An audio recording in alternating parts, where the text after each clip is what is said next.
nós estamos falando do segundo material mais consumido do mundo. Nós só perdemos para a água. O Brasil é uma referência no mundo do concreto? Sem dúvida, sem dúvida. Inclusive também em obras de infraestrutura. Goiás está muito bem posicionada na engenharia. Tem vários pontos potenciais de melhoria, mas eu acho que a gente tem grandes empresas também no mercado goiano, muito focadas em planejamento e em gestão.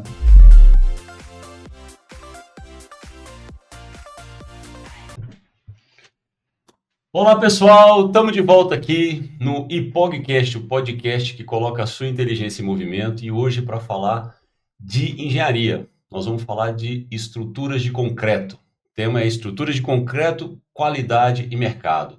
Hoje o episódio está muito legal, recheado de informações super atualizadas e muito interessantes, de gente que entende muito bem desse assunto. Então fica ligado aí que nós vamos aprofundar nesse assunto, vamos falar de qualidade, de produtividade, sustentabilidade, de como combina essas coisas, de como combina fornecedor com o cliente, com a consultoria técnica, e faz isso no final gerar um produto, né, que seja de qualidade, mas ao mesmo tempo com o custo adequado, com o custo justo. Então, como é que se faz isso quando a gente está se falando em concreto? Para isso, eu estou aqui, tenho o prazer de receber uma turma genial, assim, pessoas que vão ajudar muito a gente nesse debate. E eu estou honrado de receber aqui o professor Sérgio Botassi, que é doutor em construção civil, é engenheiro civil e é consultor em engenharia civil, em construção e também em estruturas de concreto. Também, Bernardo, muito obrigado pela sua presença. Bernardo Porto, que é empresário, engenheiro civil, 20 anos de experiência nesse mercado, é sócio da Real Mix Concreto, está representando o lado fornecedor e vai trazer muita coisa interessante. Vai falar um pouquinho de inovação também, um tal de concreto verde, né? Não pensa que é colorido verde, né? Com certeza é outra coisa, né? Mas vai ser legal. Mas dá para fazer também. Dá para fazer. Obrigado pela sua presença, Bernardo. E estou aqui com o Leonardo Menezes, meu amigo. É um grande prazer receber você aqui. O Léo é engenheiro civil, especialista em grandes obras, e é o responsável por uma das grandes obras nossas aqui no Centro-Oeste, que está para inaugurar aqui o World Trade Center, uma obra de destaque, e vai representar o lado do cliente. Perfeito. Como é que se aplica tudo isso que nós vamos falar aqui. Então, eu espero que esse debate, se você aproveite, vai ser riquíssimo. E, Léo, especialmente, muito obrigado por estar aqui. Você, quanta honra recebê-lo aqui, numa situação completamente diferente. A gente que se conhece há tantos anos, é um prazer revê-lo aqui. E estou muito feliz de poder, nessa mesa, juntar tanta gente boa. Estou meio perdido aqui, confesso, né? Eu sou engenheiro civil também, né, de formação, mas na prática caminhei como executivo de tecnologia. E estou muito curioso com esse papo aqui. Eu acho que eu vou recordar várias das aulas aqui interessantes que eu tive com os meus professores. Mas eu quero começar jogando a bola um pouquinho para cada um aqui, para a gente falar o seguinte: por que esse é um assunto importante para levar para a nossa audiência? Por que a gente tem que falar desse assunto? Qualidade, mercado, olhando estrutura de concreto. O concreto não é sempre concreto? Simples assim? Bom, eu acho que a primeira fala, é um prazer estar aqui, o Ronan, os meus colegas aqui também de mercado. Primeira coisa, eu acho que é importante destacar que estrutura de concreto é um dos itens, se não for o item mais relevante de uma obra, né? Seja em termos financeiros, seja em termos de execução, seja aquele que mantém a nossa casa em pé, nosso prédio em pé. Isso por si só já mostra que ele é muito estratégico e precisa ser pensado de forma estratégica pelo mercado. Por quem fornece, por quem constrói, por quem projeta e quem acompanha a devida qualidade dele. Então, acho que essa é uma mensagem que isso por si só já é importante a gente estar discutindo. Legal. Bernardo, olhando desse lado de quem fornece, por que é tão importante a gente falar disso? Olha, nós estamos falando do segundo material mais consumido do mundo. Nós só perdemos para a água. Concreto é o segundo bem mais consumido no mundo. Cada habitante Isso é novo para mim, essa, hein? Não, pra você ter ideia, Ronan, cada habitante... era cerveja, mas não é. Também. Foi terceiro, talvez, aí da turma. Sim. E em média, cada habitante do planeta Terra consome 1 metro cúbico de concreto por ano. Poxa, mas não comprei nenhum metro cúbico esse ano. Não, mas você entrou num shopping, sua casa. Então, nós somos grandes consumidores de concreto. Então, agradecer o convite do IPOG, Botassi, Léo, Ronan, um prazer estar aqui com vocês, dividindo um pouco e um tema que eu sou apaixonado. Legal, E a relevância é muito importante dele para nós. legal. E o cliente, o que que fala? Grande prazer estar aqui com amigos, parceiros, né? Nessa iniciativa fantástica do IPOG, uma faculdade que é referência no mercado, tá? Estou dando meu depoimento com experiência prática de receber, né, turmas de engenharia, pós-graduação em nossas obras e a aderência com o mercado é um grande diferencial do IPOG. Então, grande prazer. Em relação à estrutura de concreto, é a solidez da estrutura, né? A importância que ela tem, tanto na curva ABC orçamentária, como é o caminho crítico do planejamento da obra, né? O custo e o planejamento da obra, e o tanto que é importante uma estrutura bem concebida, bem feita, a gente atender o cronograma, o prazo e a qualidade com os consumos. Uma estrutura bem feita, bem aprumada, com os controles devidos, isso aí faz toda a diferença. Então, isso que mostra a maior relevância do tema em questão nas obras de engenharia. Legal. Então, ô Sérgio, entendi que o segundo mais consumido é a etapa mais importante, sim, verdade, né? Falhas nisso daí provoca danos incríveis, é perda às vezes total, não é? Me recordo aqui, estou lembrando aqui, né, eu estou 10 anos fora de Goiânia, estava passando em São Paulo, mas na época que eu estudei engenharia aqui, teve alguns problemas aqui no Vaca Brava, aqui do lado, né? Se não me engano, um dos edifícios aqui, não me lembro o nome aqui agora, né? Foi um dos que teve recalque e tudo mais. Eu trabalhei na empresa que ajudou a recuperar lá. Então você vê, isso é questão de execução, tem a ver com concreto, provavelmente e Sim, tal. Jogando essa bola para você, ou seja, o nível de consequência que tem erros claro. aqui nessa etapa, eu imagino que seja gritante, né? Então, pensando no mercado atual, em termos de qualidade das estruturas de concreto, o que que você pode dizer? Como que a gente está nesse mercado hoje? A gente evoluiu muito, não evoluiu, está evoluindo, o que vem por aí? Vamos começar por aí, vamos falar um pouquinho do mercado, para o pessoal que está nos ouvindo aí captar. Legal. Ronan, o que a gente tem percebido nesse segmento é que, veja, a essência da tecnologia do concreto, da engenharia que envolve tanto o conceito de projeto quanto de execução, é algo relativamente bem difundido já há dezenas de anos. E isso faz com que o mercado muitas vezes interprete isso achando que é uma solução convencional. É uma solução em que um insumo, o processo executivo e o projeto não carecem de cuidados especiais para que ele seja feito, para que ele seja projetado, executado e controlado para que ele tenha desempenho adequado. E isso é um primeiro ponto que eu gosto sempre de chamar muita atenção. É a quebra de paradigma das pessoas que ainda, e eu não diria leigos, né? Eu diria de pessoas que já lidam com o mercado, de tratar o conceito das estruturas de concreto como se fosse algo trivial, em que você não precisa ter os devidos cuidados, desde o fornecedor dos insumos que vão produzir esse concreto, até o acompanhamento tecnológico e a entrega dessas obras. Então, com essa filosofia que a gente percebe do mercado, é importante entender que a qualidade da tecnologia do concreto, a qualidade tanto das técnicas executivas quanto do produto depois de pronto, com insumos diferenciados, ela vem numa exponencial de melhorias, assim, de forma significativa, inclusive no Brasil.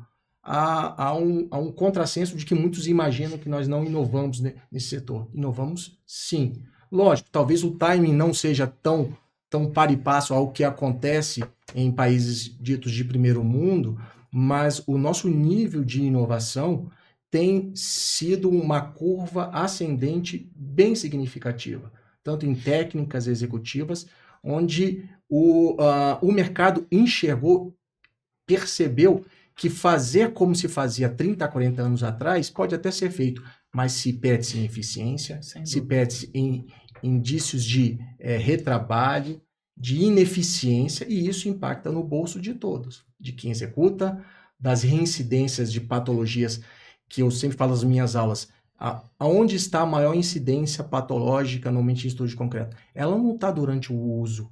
Por incrível que pareça, é o que a gente chama de envelhecimento natural, decrepitude da estrutura, mas está na origem da construção.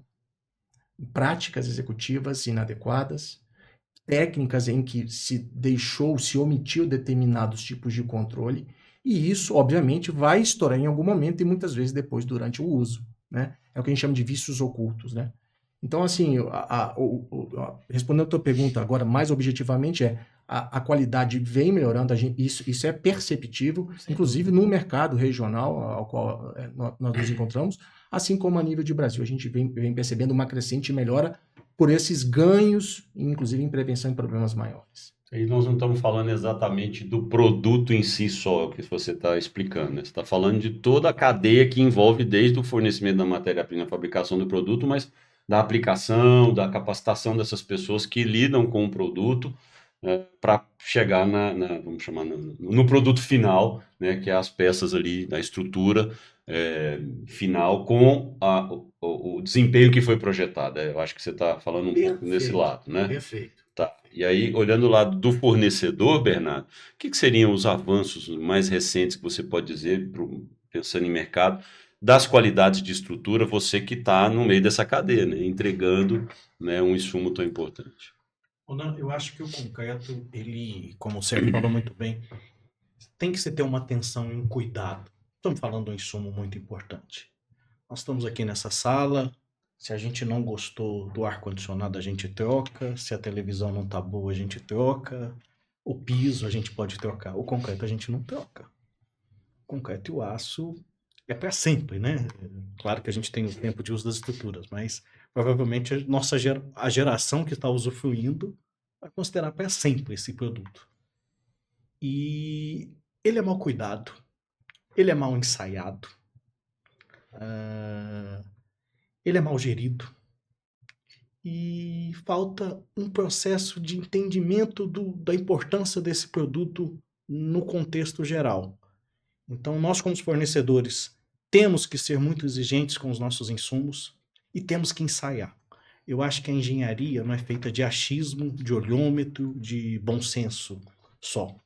É feito de técnica. E a técnica é você pegar um cimento, ensaiar no laboratório e falar: esse produto me atende, esse produto não me atende. Fornecedor, vem cá, vamos rever os parâmetros. A tecnologia de concreto ela vem avançando muito. A gente tem chegado nessa época que você falou desse prédio aí do Vacabaiaba. Provavelmente o FCK da fundação devia ser 12,5 MPa, no máximo 7,5 MPa. Nós estamos falando de 30 anos atrás, era essa o habitual. Hoje nós estamos falando com um concreto de 60 MPa, 80 MPa. São concretos correntes hoje já em Goiânia, na nossa cidade. Mas nós vamos ter que parar um pouquinho e rever esses concretos novamente. Será que o concreto vai evoluir? Não, ele não vai evoluir. Mas nós vamos ter que pensar na sustentabilidade. Hoje, cada tonelada de cimento produzida é uma tonelada de CO2 emitida na atmosfera. Isso é um tema importante da gente falar aqui. E o planeta Terra já está dando todos os sinais, já está gritando para nós que ele não dá conta mais de absorver o que nós estamos fazendo. Então nós vamos ter que pegar a tecnologia do concreto e achar um caminho mais sustentável para ela. E aí a gente vai precisar dos consultores e dos clientes. Nós vamos ter que mudar um pouco a dinâmica do que está acontecendo. Sim. Não dá para continuar do jeito que está. Mas por isso nós vamos perder qualidade? Não. Nós vamos ter que rever conceitos, idades de controles, e os projetistas sentar do nosso lado e falar: ó, a partir de agora vai ter que ser assim, porque não dá mais para a gente continuar emitindo o tanto de CO2 que nós temos. Estamos fazendo. Um tema crítico para a gente aprofundar. Vou voltar aqui já nesse assunto com vocês. Queria ouvir o lado do cliente agora, né? Léo, sei que você está aqui.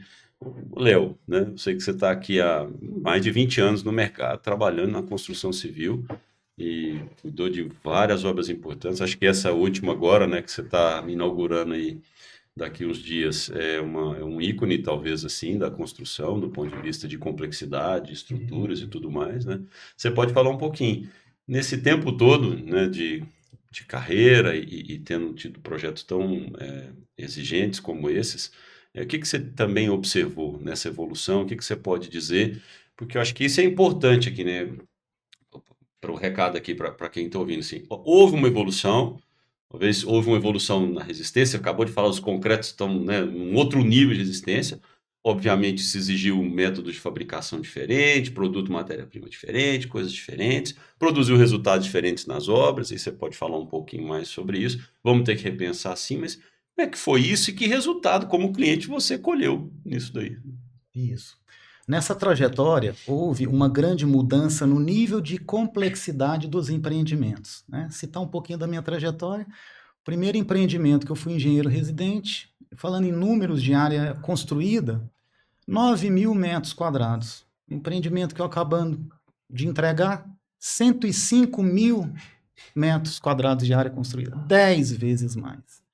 Primeiro empreendimento, 17 pavimentos. Agora, a gente só trabalha com 50 pavimentos, né? Empreendimento multiuso. FCK, primeiro empreendimento, 25 MPa. Hoje a gente trabalha com 50 MPa.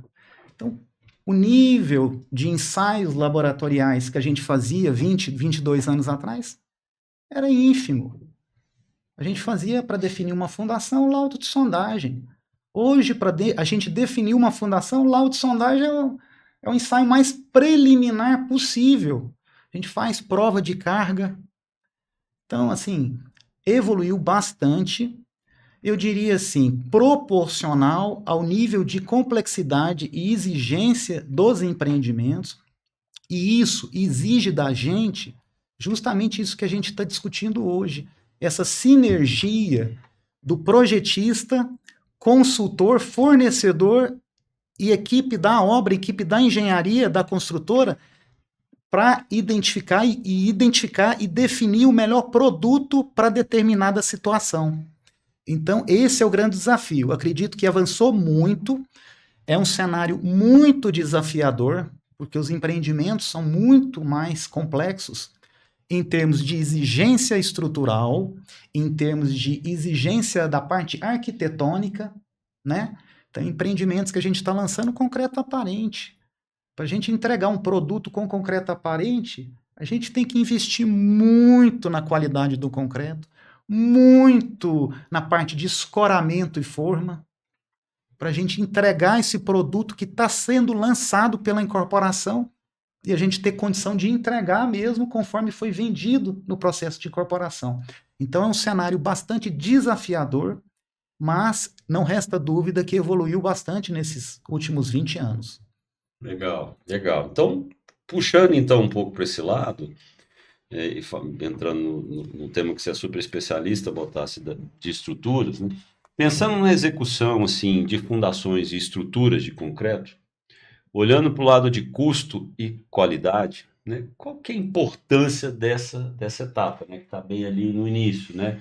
Fundação, as estruturas, pensando em custo e qualidade, qual é a importância desse início ali? Muitos enxergam nesses dois conceitos, né, de custo e qualidade como algo conflitante, né? Onde, fazendo uma analogia mais simplista, muito embora eu sempre defendo nos meus trabalhos, que fazendo uma analogia com um produto concreto, né? Um concreto com qualidades especiais, que naturalmente tem o seu melhor valor agregado, para ele trazer qualidade e, consequentemente, melhor retorno, ele precisa ser pensado como um todo. Quando a gente fala como um todo, não é só o produto em si, mas a forma de execução, o sistema de formas, como isso é executado, né?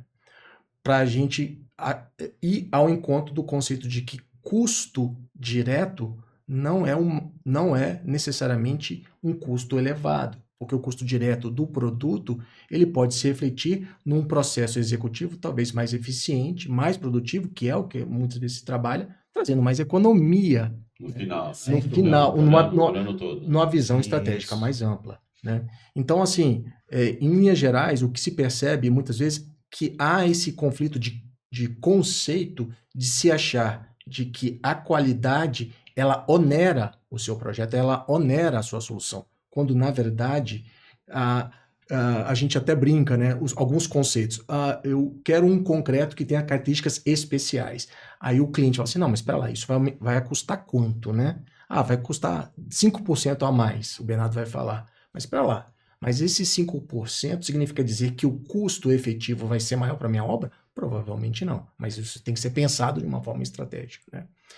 E eu digo isso por quê? Porque na função de consultor, muitas vezes o que a gente propõe como solução é aquela que traz a melhor relação custo-benefício, né? E isso o cliente Claro. precisa entender que está associado a uma solução macro, mais ampla, Com certeza. como eu acabei de Olhar dizer. se é 10, 15% a mais o insumo não quer dizer que é 10, 15% a mais o resultado final, obviamente, né? Exatamente. E nem sempre o cliente, né, dependendo do tipo do cliente, quem está empregando aquele produto, não consegue ter essa visão. Obviamente, o papel da consultoria técnica é apresentar, né, uma visão mais holística, maior, mais estratégica, para combinar todos os elementos construtivos envolvidos para que, poxa, o resultado final, mesmo que essa parte, esse insumo aqui seja, né, o preço é maior, mas o resultado, o valor agregado no final vai ser maior também, né, olhando de forma estratégica. É isso que você quis dizer? Eu vi que o Léo está concordando com tudo aqui, é isso, Léo? Exatamente. É a sintonia do que a gente vive no dia a dia. No dia a dia. No dia a dia, né?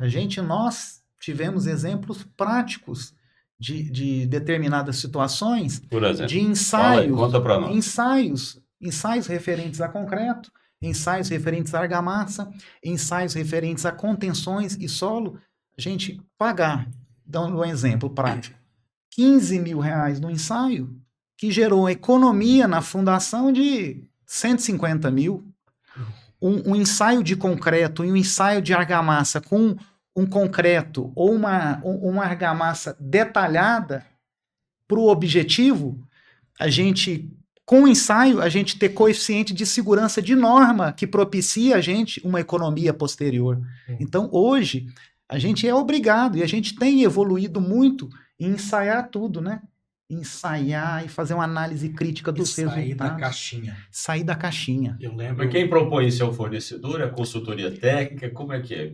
Eu queria dar um exemplo da obra do Léo, que a gente sentou, eu, Botássio, o Léo e o projetista de fundação. Isso. Nós estávamos lá numa discussão bastante tensa, porque é cada um puxando, o Botássio puxando para o lado dele, preocupado com a sapata, questão térmica, o menor consumo possível. Isso. E eu, como fornecedor, preocupado porque eu tenho que entregar o que ele comprou. Ele comprou, acho que na época lá, FCK 30 MPa.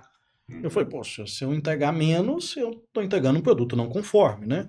E o Botássio puxando para um lado, para o outro, e tava o projetista de fundação, não sei se você lembra. Lembro, sim. Eu me lembro da gente daquele container ali sentado. E eu, um grande projetista de fundação, amigo nosso, né? Um parceiro grande. Eu falei, tá, por que em vez da gente controlar esse concreto com 28 dias, por que a gente não controla ele para 90? Porque o cimento, ele tem uma curva de crescimento que vai embora. Chega um ponto que ele quase estabiliza, mas é um crescimento constante. Porque o prédio do Léo vai ficar pronto daqui 5 anos. Então essa sapata vai ver a carga definitiva dela muito depois. A curva de crescimento é mais longa. Não tem a necessidade da curva ser curta. Então, é justamente um trabalho otimizado, né? E naquele momento, a preocupação não era custo, era preocupação térmica, de ter uma estrutura, uma sapata muito bem feita, que não tivesse problema térmico. Obviamente que nessa confusão toda que a gente criou lá, acabou reduzindo o custo.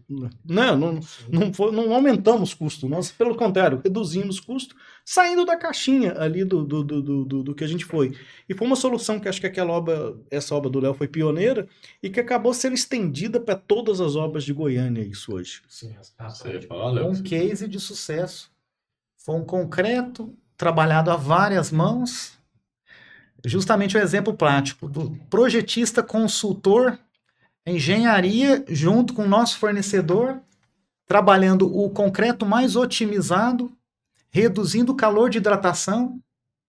Não haveria necessidade nenhuma de um 50 MPa naquela situação. Não haveria necessidade de ser um 30 MPa com 28 dias, que foi o 30-90. Um concreto, calor de hidratação menor. Trabalhamos com a sapata em camadas. Economia. Pirâmides, né? Nas pirâmides, virou uma referência, virou um prêmio. Tem um livro legal. O professor vai falar o exemplo prático. Conta aqui pra gente. Uma premiação internacional. Sim. E uma economia nessa etapa de serviço de R$300 mil em economia por não ter adição de gelo. Na minha curiosidade agora, como quem está de fora, né, eu estou pensando aqui no processo decisório. Eu queria entender um pouco, eu acho que é um pouco a cabeça Como é que rolou o processo decisório? Você falou que teve economia de 300, tá? Se teve uma economia, quer dizer, eu orcei para gastar 300 mil a mais. Em algum momento alguém apareceu com essa solução. Como é que é esse processo decisório, assim, e que promoveu, né, esse resultado, né, no seu orçamento? Porque se você está falando que teve uma economia de 300, já tinha um orçamento para gastar os 300 mil a mais e houve uma mudança de rumo porque alguém apresentou uma proposta. Como é que é esse processo decisório aqui? Olha, Deu uma bagunçada agora, hein? Não, mas Vamos lá, mas é por aí mesmo. o que eu posso dizer, Ronaldo, tranquilamente, e que eu defendo sempre nos trabalhos que a gente executa, é que o resultado ele é gerado de forma muito mais eficiente em otimização de custos e desempenho da estrutura, quanto mais você discute ele preliminarmente no Isso. planejamento da obra. E o nosso segmento hoje... Mas não foi o caso aqui. Veio depois.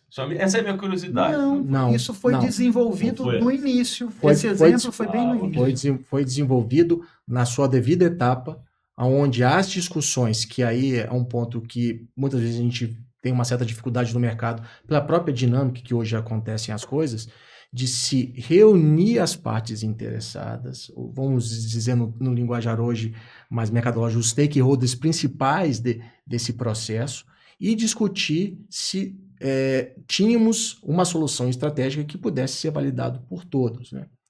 E essa discussão partiu desse princípio, e eu, obviamente, como um mediador dessa discussão e trazendo a minha técnica de validar a solução, foi proposto para todos e percebeu-se esse potencial de ganho, como assim aconteceu, né?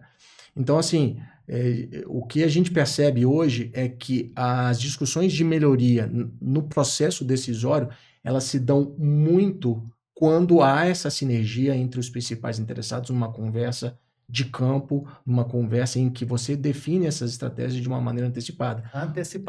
Planejamento. Isso faz toda a diferença. E valendo destacar, como você colocou, mas isso já amparado por um orçamento de referência em que foi se discutida a otimização, né? E a gente entra para esse processo para melhorar. Eu queria aproveitar e fazer um outro comentário de decisão que a gente percebe, onde a gente pode trazer esse processo de qualidade alinhado a custo. Hoje, no Centro-Oeste, principalmente, mas estendendo a nível de Brasil, há uma demanda muito grande por situações de concreto estanque, onde é uma solução em que você concebe a estrutura para que, além dela ter a capacidade estrutural, ela barre a água. Então, ela tem a capacidade de impermeabilizar. E nesse conceito de você fazer uma estrutura que tenha a capacidade estrutural e de ser também impermeável, a gente propõe algumas soluções. Bom, qual é o conceito de impermeável? O conceito de impermeável é que ele tenha baixa permeabilidade. Óbvio, ok, estanqueidade é isso. Mas veja bem, para você colocar essa solução em prática, por exemplo, numa laje de supressão, que é como se fosse um caixão invertido, onde você faz a estrutura do seu subsolo, por exemplo, de um estacionamento, né? Para você conceber dessa forma, você tem que pensar de uma forma muito mais estratégica, agregando mais valor ao produto concreto. O que isso significa dizer em termos técnicos, aliado para o meu cliente?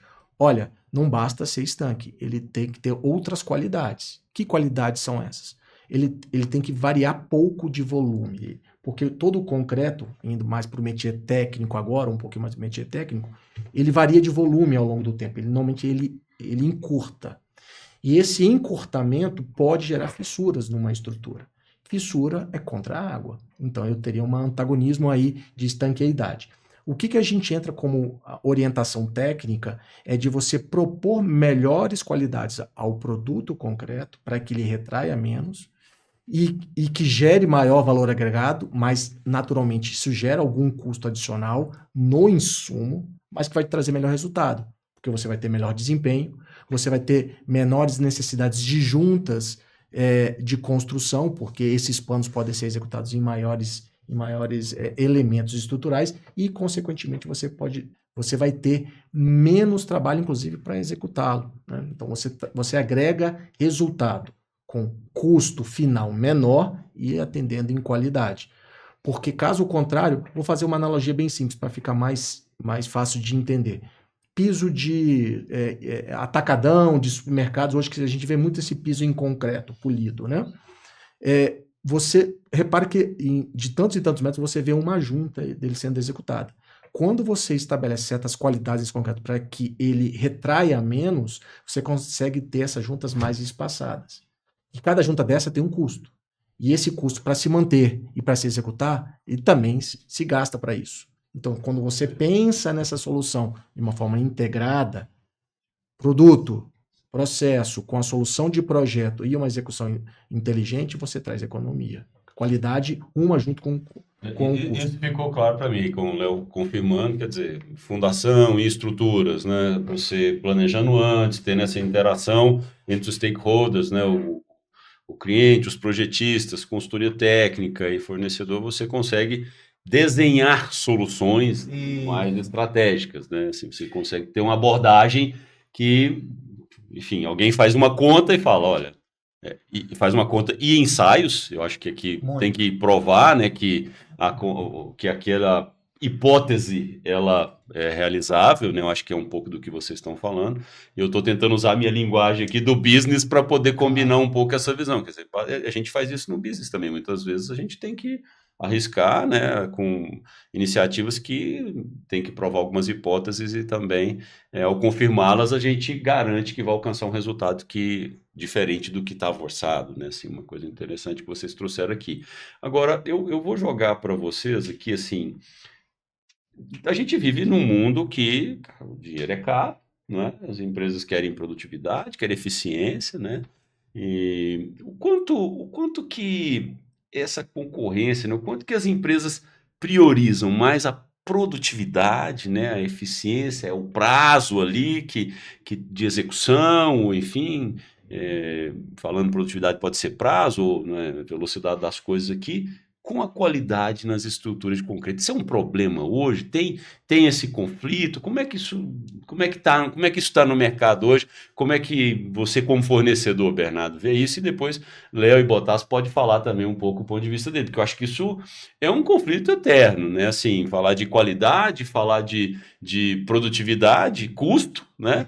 Em qualquer projeto, acho que essas coisas, a produtividade, vou pensar no prazo, mas pode ter outros fatores aqui, né? Custo, qualidade e prazo sempre foram três perninhas que se correm umas contra as outras, né? Como é que isso, pensando em estrutura, com tudo que vocês já falaram aqui, né, de ser a parte mais importante, que se qualquer bobeirinha aqui a gente compromete o resultado todo, né?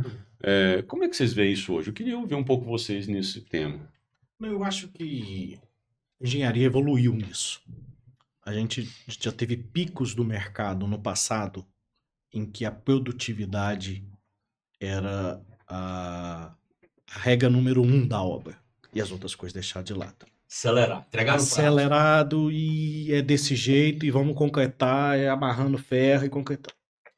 Eu acho que muita gente aprendeu com os erros. Muitas patologias foram geradas no passado. Tô falando daquele boom de 2014, 2015... Você quase concretando e jogo da Copa começando e aquele boom que foi o país. Muitas patologias foram geradas daquilo e eu acho que todo mundo aprendeu um pouco com aquilo e viu que esse não é o melhor caminho. Hoje a gente já tem uma engenharia mais consciente de que a produtividade é fundamental, cumprir prazos é fundamental, mas não podemos deixar de lado a qualidade. Então não é razoável se fazer uma estrutura de concreto sendo que você não tem uma armadura bem conferida, uma equipe bem treinada. Isso acho que já virou um consenso. Acho que a dificuldade que o mercado está tendo, nós como os fornecedores, as obras como os clientes, é a mão de obra. Nós estamos hoje com o mercado altamente aquecido e uma dificuldade absurda de mão de obra. Isso impacta na qualidade, infelizmente. Porque você tem uma mão de obra, uma nova geração, eu falo assim, sabe, Léo, eu costumo dizer, nós tínhamos que estar com uma geração entrando agora, disposta a trabalhar na construção civil, como a geração que está saindo. Os pedreiros estão ficando velhos. E nós não estamos conseguindo formar novos pedreiros. Caramba, um negócio que eu não estava pensando, assim, eu quero falar sobre isso. Esse é um case para um capítulo. É um podcast só para isso. Mas é um problema sério que nós estamos, porque hoje a juventude vê alternativas de ganhar no celular dinheiro mais barato. Tem forma de se ganhar dinheiro. E a construção civil, querendo ou não, é um trabalho pesado, exaustivo. E nós estamos com muita dificuldade de trazer esse pessoal novo, com comprometimento, e isso está impactando a qualidade. Então você tem uma equipe sênior preocupada com isso, mas umas jovens que estão entrando, às vezes não muito antenados nisso. E é um desafio que nós vamos ter que ter de qualificação e de convencimento dos próximos meses. Eu acho que esse é o desafio nosso agora. Não sei se você concorda, Léo. Concordo totalmente. É um novo momento, um momento desafiador, um momento que a gente tem a dificuldade em todas as tipologias de funções, do servente ao mestre de obra, né? Ao engenheiro, que a gente está formando, tendo a necessidade de formar a equipe dentro da casa, identificando os talentos e procurando capacitar, renovar, né? E pelo volume. Você imagina, eu diria lá no empreendimento. No empreendimento a gente teve no topo 600 funcionários. Nós formamos parceria, montamos uma escolinha com o Senai dentro do canteiro para formar. Mas eu formei 2, 3 turmas. Eu tive que... Formei 2, 3 turmas de 60, mas eu tive que contratar e correr atrás de 300. Então, é um cenário muito desafiador, muito desafiador. É um tema para o podcast. Também, é um tema específico para o podcast. Vamos anotar, Bruno, vamos anotar aí, produção, vamos anotar, isso aí, daí trazer uma galera de RH. E para não dizer que é um tema para a gente pesquisar. Isso. E envolver, porque nós somos uma instituição de educação, temos graduação, temos pós. Quem sabe a gente pode se meter nisso e ser um participante da solução desse negócio, poder participar disso. Isso. E em relação ao trinômio... A sociedade mudou. A sociedade mudou. Né? E aquele pai que ensinava o filho o ofício do pedreiro, ele não quer mais ser pedreiro. Ele quer outra coisa. Mas nós precisamos de pedreiros, precisamos de serventes, são funções extremamente importantes e não dependemos disso no mercado. Né? Isso. Então, precisamos rever isso aí, né? Dessa forma que você colocou, mas eu vou voltar aqui no stick and puxa lá da qualidade do preço, do custo e do prazo, porque eu estou interessado nisso. Como é que a gente resolve isso daí? Não, pois é. A turma aí está querendo saber isso. Mas nesse cenário do custo, é o trinômio, custo, prazo, qualidade. Concordo quando o Bernardo falou que a engenharia amadureceu. O mercado é um cenário bem desafiador em relação à mão de obra, ao nível de exigência dos empreendimentos. Mas, assim, o nível de maturidade também está melhorando, né? É o trinômio, custo, prazo, qualidade. Para eu entregar um determinado empreendimento de 50 pavimentos para fazer em 3 anos, eu preciso de uma estrutura, aí você vai fazer todo o desenho do planejamento, e aí você vai brifando. Ó, vou ter que ter um concreto com a qualidade X, para eu fazer num tempo Y. Então, com a eficiência, as características Z. Então, a gente tem que colocar isso tudo no papel e discutir a várias mãos para a gente chegar num denominador comum, otimizando custo, prazo e qualidade. Então, aquele cenário pode mandar ver, é para concretar em cima mesmo, é para ter 4 pavimentos por mês e... Realmente o cenário mudou.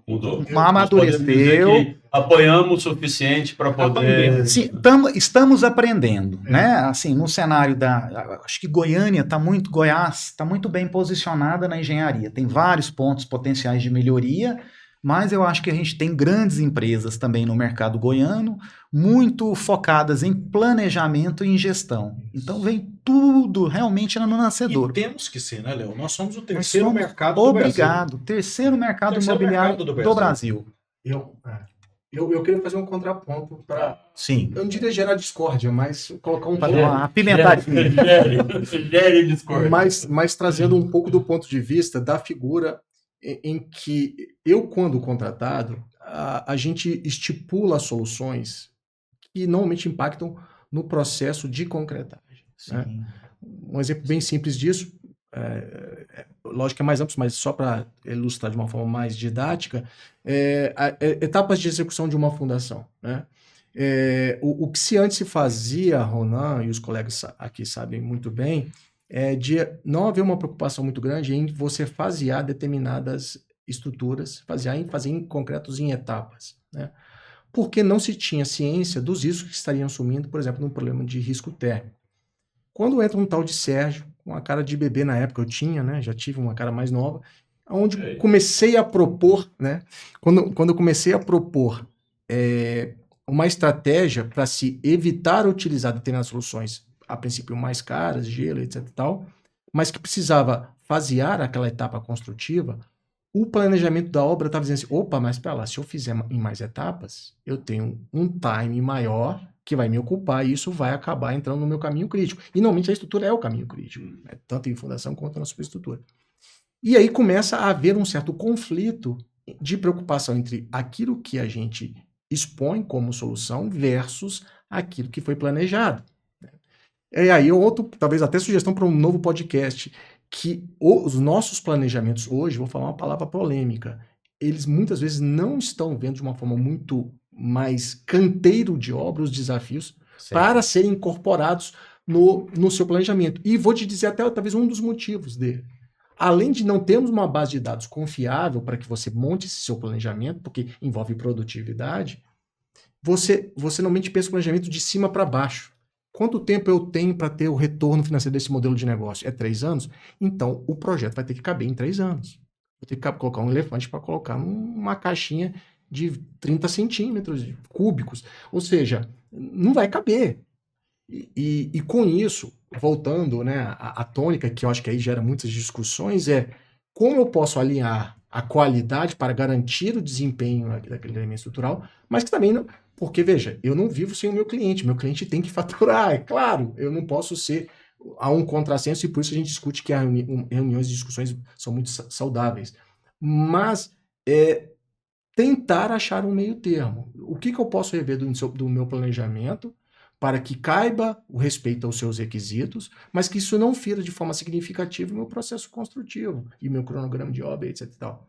Então, veja que produtividade e qualidade, elas são perigosas porque se você não tem um planejamento que tem essa capacidade de entender essas particularidades, você começa a ter problemas. De tal forma em que, num belo dia, isso não é exceção, o que me deixa triste. Sérgio, eu vou numa obra X, eu falo assim, olha, Sérgio, eu já executei aquela etapa. Eu falo assim, mas pelo meu planejamento era para você ainda estar na segunda etapa. Não, mas eu tive que adiantar, não sei o quê. Enfim, né, assumiu-se um risco e sabe lá o que pode acontecer. Né? E lembrando que não é uma etapa construtiva em que não há um risco de segurança estrutural. O peso é mais embaixo, né? A situação é mais embaixo. Mas, enfim, a qualidade e produtividade realmente se preocupa, há uma preocupação maior em função das consequências de reincidências de problemas, mas eu ainda percebo que ainda há os seus desafios que precisam ser melhorados. Entendo. E só para fechar minha fala, que eu acho que eu estou falando demais, mas eu estive numa palestra até organizada pelo Bernardo, onde veio o professor Ubiraci, né, de São Paulo, que trata de produtividade na construção civil e tratou de produtividade nas estruturas de concreto. E eu já tenho um monitoramento meu, pelo meu histórico de trabalho, daqueles índices, de alguns índices que ele mostrou, onde o que chama mais atenção dos índices de produtividade, Ronan, e os colegas aqui sabem muito bem, o Leonardo então já é um prático percebendo isso no seu dia a dia, e o Bernardo tanto quanto, é que esses índices de produtividade vão de X a 100X de produtividade. Né? Num range de variabilidade, claro, porque aí tem variáveis como processos construtivos diferentes, que inerentemente explicam um bom range.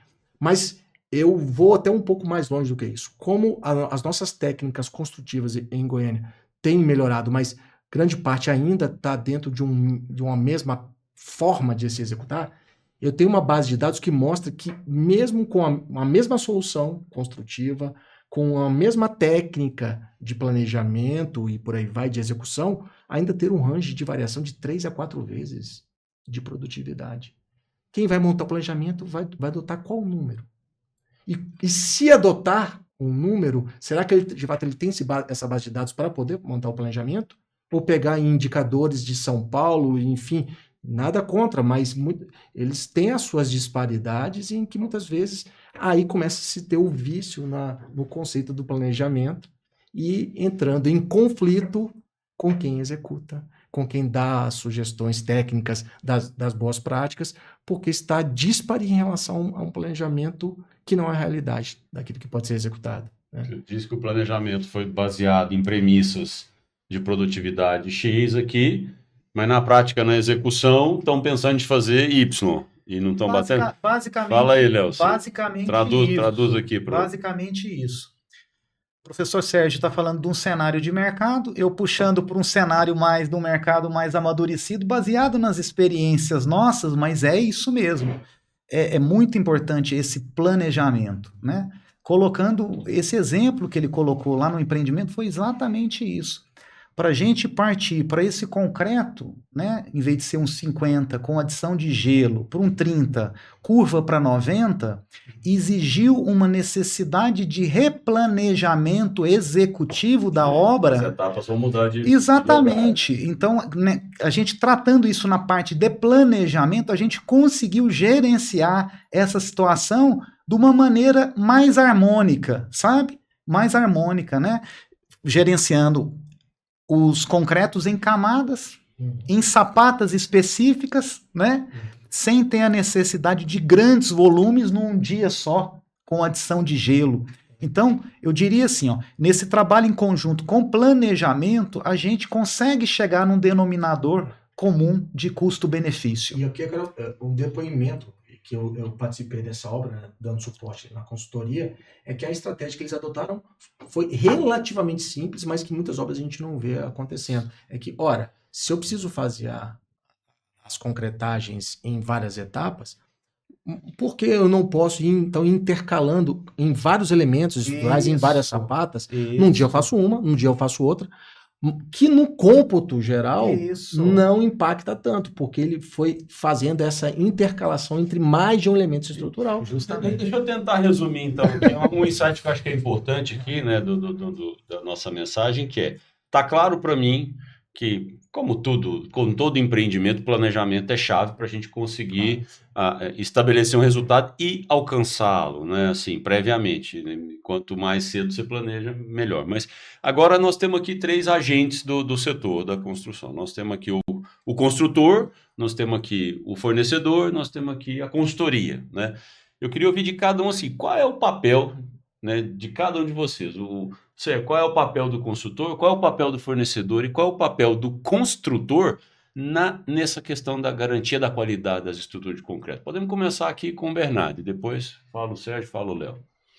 Qual é o seu papel? Eu acho que eu tenho que apresentar a premissa. Eu preciso entregar um concreto conforme. E eu sou muito rígido nisso. Né, Sérgio? A gente tem Como é que você garante isso? ensaio. Eu acho que é importante a gente ter também essa base de dados do que eu faço. Então, eu já sei que eu não vou fazer um concreto de 50 MPa com 300 quilos com os materiais que eu tenho em Goiânia. Então, não adianta a gente querer reinventar a roda. Já a roda está ali, já está assim, e eu já sei que o concreto comporta dessa maneira com os materiais da nossa região. Então, a gente tem que ser muito duro e vamos dizer, incisivo nas premissas como fornecedor. Olha, eu não posso abrir mão da minha qualidade. Porque a gente senta muito nas reuniões, né, Sérgio e Léo?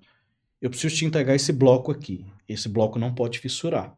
Mas também ele tem que atingir uma determinada resistência. Não adianta nada a gente resolver um problema e criar outro que pode ser até pior. E eu, como fornecedor, acho que a gente tem que estar muito consciente da nossa regra do jogo, que é entregar o que a norma pediu. A norma pediu isso, eu vou entregar isso.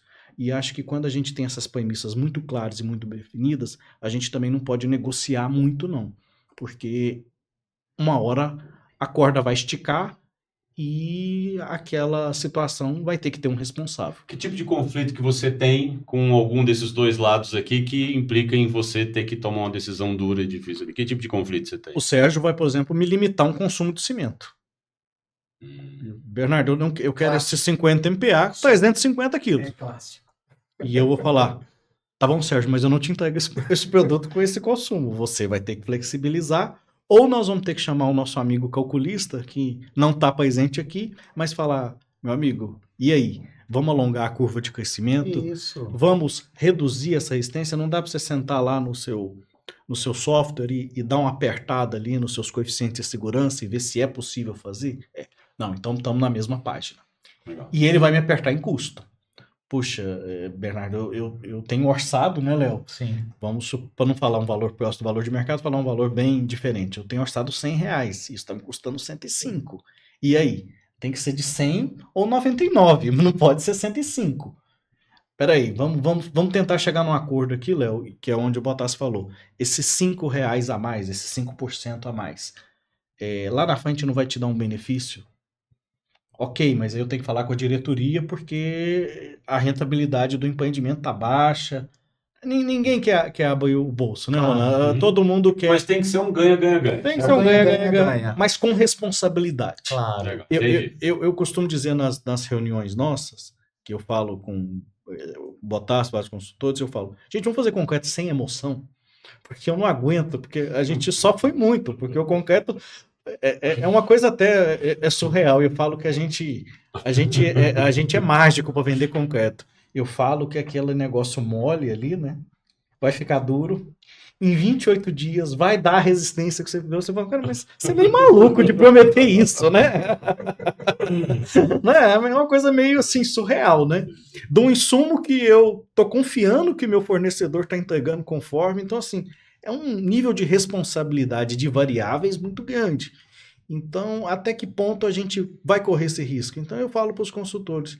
E como as idades de controles de concreto geralmente são 7 dias e depois 28, que é a idade final, e 7 dias é uma idade para a gente ter uma referência, né, do que está acontecendo, e com 7 dias a resistência não deu bacana. Aí o pessoal começa a acender vela para Nossa Senhora do Concreto, dar uma ajudada para o concreto com 28 dias chegar. Então, assim, vamos fazer concreto sem emoção? Vamos ser engenheiros, calcular e chegar num número que vai dar tranquilidade para todos, para o empreendedor, para o fornecedor, para o consultor. Vamos trabalhar dessa forma. Então, sempre vai ter, sabe, Ronan, esse stick puxa aqui do consultor, no caso do Bottas, nesse papel do fenômeno térmico do concreto, querendo reduzir cimento, eu não querendo tirar, porque eu estou preocupado em garantir a resistência final do concreto, e o Léo aqui mediando essa conversa aqui, peraí. Gerenciando esses conflitos nesse trinômio do custo, prazo e qualidade. O papel do construtor nessa questão? Qual é o papel do construtor? O papel do construtor é ter essa visão e ter todas essas informações, colocar no papel e apresentar as alternativas. Nós temos esse caminho para a gente fazer a obra com esse prazo, com essas especificações, tem esse caminho, tem esse caminho, tem esse caminho. Tabular isso e levantar, subir o assunto para o empreendedor, colocando todas as premissas para ter a validação, gerenciando todas essas situações de custo, prazo e qualidade. Você monta cenários. Monta os cenários o tempo todo. E o papel do consultor? Pois é, o papel do consultor, eu posso dizer, basicamente, é procurar ter uma visão mais ampla da situação. É tentar enxergar que aquilo que às vezes tem um melhor valor agregado, não maior, mas melhor valor agregado, vai trazer benefício e não custo, né? E o que se percebe hoje, Ronan, é que existem muitas empresas sérias, né, construtoras sérias, incorporadoras sérias, onde, pelo nível de amadurecimento, como o próprio Bernardo coloca, que tem essa maturidade cultural de já entender que eu não posso comprar algo tendo ciência de riscos elevados que eu vou poder ter nesse processo, tanto do produto quanto do processo em si. E no caso de estruturas de concreto, a minha função exatamente para esse tipo de cliente é relativamente simples dele entender, e óbvio, chancelado, porque há um trabalho técnico que dá esse respaldo ao Leonardo na obra, para dizer assim, não, se a gente fizer com essa estratégia, vai dar certo, não preciso colocar gelo, não preciso adotar uma estratégia talvez até mais onerosa, mas que ainda assim é possível dentro da minha realidade, do meu cronograma. E sopesando muito, algo que eu acho que eu aprendi entendendo um pouco das dores de todos, que é quais são as restrições daquilo que eu faço. Porque eu poderia propor uma solução que, sob o viés custo, seria literalmente muito alta, mas que estaria inacessível para aquele cliente, mesmo que dê um bom resultado final, porque não está dentro do orçamento. Aí o que eu digo, Ronan, que vender o meu peixe, porque eu preciso também vender, eu trabalho disso. Mas eu quero te provocar com uma coisa aqui. Não, vá lá, mas me preocupando assim, quais são as restrições em termos de prazo? Não, vamos fazer em tantas camadas. Mas isso não cabe no meu planejamento, não adianta, não dá certo, a gente precisa pensar em outras estratégias. E eu tento, obviamente, me cercar para que isso seja viabilizado.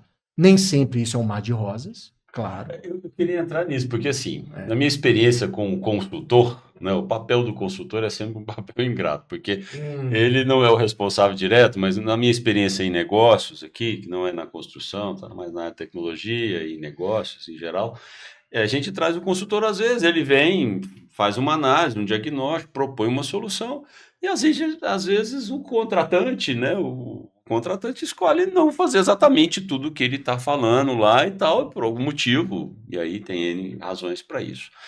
Eu olho o papel do consultor técnico aqui, eu acho que é um pouquinho diferente, porque você vai chegar lá, orientar, dar o caminho e tal, e se o construtor não quiser fazer exatamente e tal, você talvez tenha uma responsabilidade aí no negócio, né?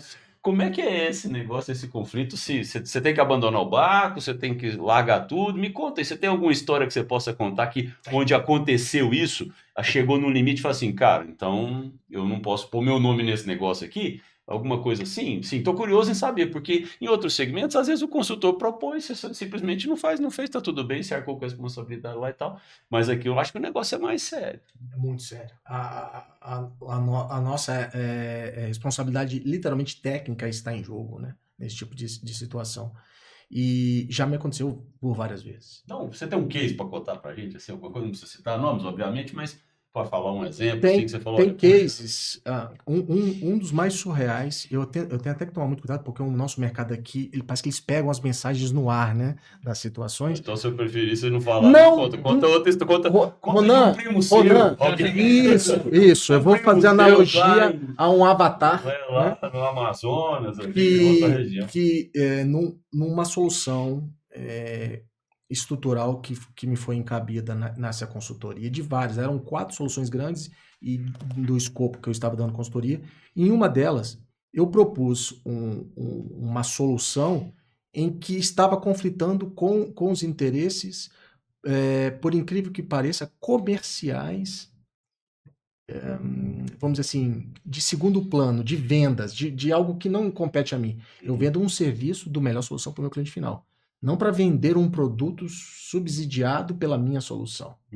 Isso infelizmente, hoje é muito delicado de se tratar. E eu comecei a perceber que fiz todo o trabalho, tudo porque já estava contratado para isso, que eu comecei a perceber que, além deles não estarem aderidos à minha estratégia, porque, veja, quando dou uma consultoria, eu elaboro um relatório, explico para as partes principais, são engenheiros, mestres de obra, e eles depois precisam replicar isso para as equipes para entender o processo e assim executar. E eu percebi que nesse processo eu não estava sendo bem quisto, isso não estava sendo bem recebido, não estava havendo adesão da obra. Quando num belo dia, por motivos diversos, eu fui na obra fazer uma visita técnica, me deparei com um diretor, que eu ainda não conhecia dessa grande empresa, apresentando a obra para um consultor com a mesma afinidade da minha. E apresentando, meio que estabelecendo o escopo daquilo que ele ia fazer, estava por contratar. E, coincidentemente, numa saia justa, eu acho que eu comentei esse caso, inclusive, nos encontros com o Bernardo, não sei se foi necessariamente com ele. Eu, de forma muito inocente, perguntei, né, quem era aquele que eu nem sabia que era diretor, e muito menos aí a pessoa que estava para ser contratada eu conhecia, que era de mercado, né, que se auto-intitulava muito especialista naquilo que eu trabalho já há mais de 20 anos. E eu senti um clima ruim, né, e consegui captar rápido porque o engenheiro da obra, então, percebendo aquela situação, começou a tocar uma conversa com outro propósito da presença dos dois. Enfim, resumindo a história, num belo dia, isso faz pouco tempo, 2 meses atrás, recebo um e-mail de rescisão contratual, né? E pedindo para eu assinar, porque eu era obrigado, sei o que, e não vou assinar. princípios, né? E, enfim, esse é um ponto que realmente me chama muita atenção. E outro que hoje eu não faço mais é entender o nível de maturidade ao qual eu estou dando essa consultoria. A gente tem empresas tops a nível nacional, não tem dúvida nenhuma, aqui no Centro-Oeste, especificamente em Goiânia, mas também, como toda a construção civil, você tem nichos distintos.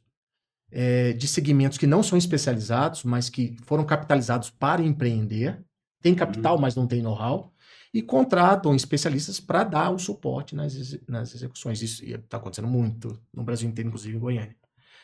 Só que você percebe que não tem maturidade. E aí, assim, poxa, será que eu vou me arriscar? Eu já me arrisquei e não deu certo. Hoje eu prefiro declinar. O construtor, você diz, não tem maturidade. Construtor. Isso. Na verdade, a gente chama nem de construtor, né? A gente chama de um empresário, um grupo de empreendedor, um empreendedor, um incorporador, né? Que tem know-how de mercado, mas não tem know-how técnico, né? E terceiriza tudo. Né?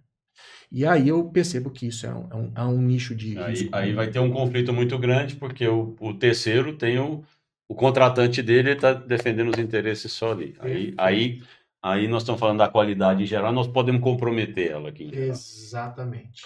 Legal, entendi. Vamos passar um pouquinho aqui agora, queria falar um pouquinho dos erros, depois vamos falar um pouquinho de inovação, mas eu tinha uma pergunta que eu estava pensando aqui, seria assim, então beleza, a gente falou de qualidade, estrutura, fundação, estrutura, da importância disso tudo, trabalho em conjunto dos agentes aqui, como é que a gente se prepara para ter realmente uma entrega, né, olhando o todo, ter ganhos nisso aqui, e o ganha-ganha entre todas as partes e tal. E você falou um pouco de patologia, da gente melhorando a qualidade nesse período todo. Quais são os erros ainda mais comuns que se cometem em estruturas de concreto? Se quiser começar aqui o Bernardo, o Léo, falar um pouco. Eu acho que a dificuldade, sabe, Ronan, de especificar corretamente. A gente tem que... Um concreto, ele é uma... Nós devemos ter lá no nosso... de prateleira mais de 1000 traços. E a gente não adivinha o que o cliente quer. O cliente tem que especificar correto. Do lado do fornecedor, imagino que seja essa a sua sensibilidade. Se pedir de um jeito, você entrega, né? A gente tem todo o tipo lá. E eu vejo que tem, às vezes, uma dificuldade muito grande e se orça muito errado as obras por não especificar corretamente. E aí lá na frente dá um furo no custo porque não se especificou corretamente o concreto. Então o concreto ele tem FCK, ele tem tipo de brita, ele tem tipo de slump, que é trabalhabilidade, tem AC mínimo, consumo mínimo. Então às vezes a gente depara muito a obra, os suprimentos, às vezes orça lá 3 letrinhas, né? O FCK, a brita e o slump. FCK 30, brita 1, slump 12. E aí depois vem... O Léo rindo aqui, tu tá falando o que ele tá fazendo. Não, mas é o que acontece grande parte do mercado, essa falta de definição, dessa especificação no processo orçamentário mesmo, antes do planejamento, antes da execução da obra. Então, um concreto específico para fundação em estaca-hélice é um tipo. O concreto específico, que às vezes é o mesmo FCK, que é para piso de estacionamento, ele tem outra codificação, uma outra característica. E outra precificação. E uma outra precificação. Então mas é muito isso. Só a especificação, que são os erros mais comuns, que outros erros a gente tem aí no todo? Posso entrar aqui, execução. Muito erro de execução. Muito. Recheado de erros de execução. Vamos falar uns 3 principais aqui, só pra gente... Posso contar um case aqui bacana? Case, eu adoro case, conta um. Eu tinha um engenheiro que era amigo meu, e me ligou um dia, alguns clientes acabam tendo mais liberdade com a gente. Bernardo, você libera 10 caminhões de concreto? Tá bom, liguei lá. Obra X liberou 10 caminhões. Ok, passou um pouco ele. Bernardo, eu vou precisar de mais 10. Tá bom, pessoal, manda mais 10. Não é mais um, não, é mais 10. Passou um pouco, ele me liga. Bernardo, acho que um negócio aqui eu não fiz nem metade da laje. Eu tava perto e fui na obra. Aí eu olhei e falei, quem fez a cubicagem dessa laje pra você? Porque só de eu bater o olho aqui, eu já tô vendo que vai 30 caminhões. E nós estamos já falando de 5 horas da tarde, né? E aí ele, Bernardo, eu tava tão envolvido com as minhas coisas aqui e meu estagiário fez o levantamento. E ele tinha uma viga de transição gigantesca no meio. Eu falei, meu amigo, a obra é sua. Eu sou um simples fornecedor. Mas pega o telefone e liga para o calculista, porque já está muito claro que nós não vamos terminar esse concreto hoje. Pelo menos para a gente resolver aonde nós vamos parar para ser o lugar menos impactante possível. Na minha opinião, acho que a gente tem que esquecer a laje e terminar essa viga. Mas é só o calculista que acho que tem que tomar a decisão final. Então, assim, olha o tamanho de planejamento total. E de gestão. Poxa, assim, o Léo acho que consegue bater o olho numa laje pela experiência dele, saber muito mais que eu. Eu, com a minha pouca experiência de obra, muito mais como fornecedor, cheguei a bater o olho na laje e falei, poxa, se você de manhã bater o olho aqui, você já viu que são 30 caminhões. 10 caminhões tem para fazer o fundo da sua viga. Então, são erros graves. E olha o tamanho do problema que ele criou. Você queria falar de outros erros de execução? Esse é clássico, né? Isso aí, inclusive, era um dos que eu ia citar, que ocorre com muita frequência, mas... o cara subdimensionou, né, a quantidade do material. O processo... Às vezes você tem realmente dificuldades, até mesmo no processo de bombeamento, que realmente pode atrasar, mas isso tem que ser contabilizado, obviamente, para que você tenha uma margem de segurança e você consiga cumprir com aquele prazo. Né? Planejar o dia, né, da execução daquela. Inclusive tenho amigos que já estou formando aqui em Goiânia, que vêm de outras regiões do país, em que falam, no meu estado eu consigo executar tantos metros cúbicos no mesmo dia. Eu falei assim, olha, cuidado, entenda o mercado para você ver de fato se você vai conseguir com os contatos que você tem, né? Muitas vezes o mercado aqui tem certas dificultadores que não vão te permitir esse luxo. Tipo o quê? Tipo o quê?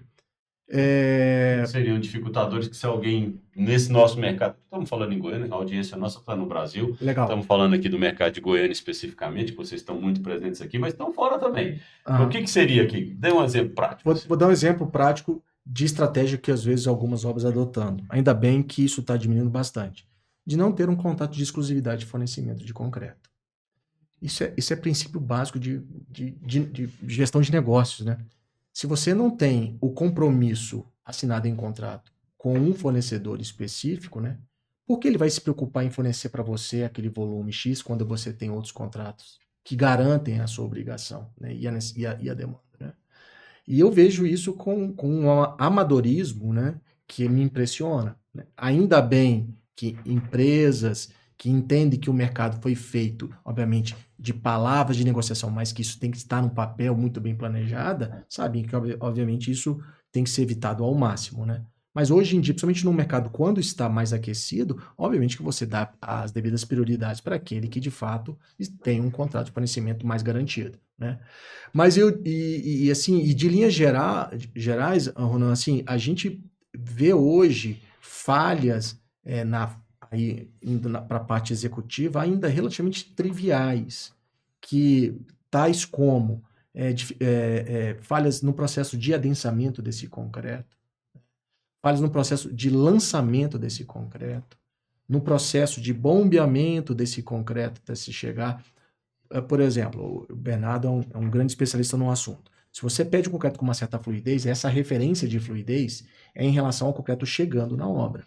Mas não na ponta do mangote, lá em cima, a 30 pavimentos, 40, 50 pavimentos que nós estamos chegando aqui, querendo competir de igual para igual com o Balneário Camboriú. Então, assim, o concreto é outro, a técnica executiva é outra, não é um concreto qualquer que a gente precisa pensar.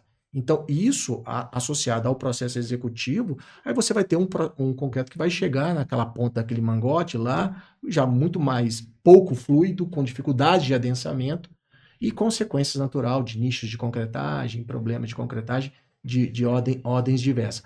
Um outro problema clássico que a gente vê muito aqui, a gente vai falar a noite inteira, problemas com relação ao controle da pega do concreto, quando ele começa a endurecer. Porque há uma dualidade em que o nosso clima, principalmente num período mais seco, mais quente e seco, ele tende a fazer com que esse concreto, o processo de endurecimento seja mais rápido, natural, porque você tem mais energia. E você tem estratégias para você tornar ele por mais tempo fluido, com aditivos que garantem essa capacidade. Porém, esse tipo de estratégia, ela é muito sensível em função do clima, em função de algumas condições, principalmente do clima. Então, ó, qualquer queda mínima de temperatura ambiente, por exemplo, ou condições de umidade, faz com que aquele concreto que estava indo muito bem por um período, sendo mais exigido do ponto de vista de clima, se eu for utilizar ele num período um pouco mais brando, ele começa a ter problema de endurecimento.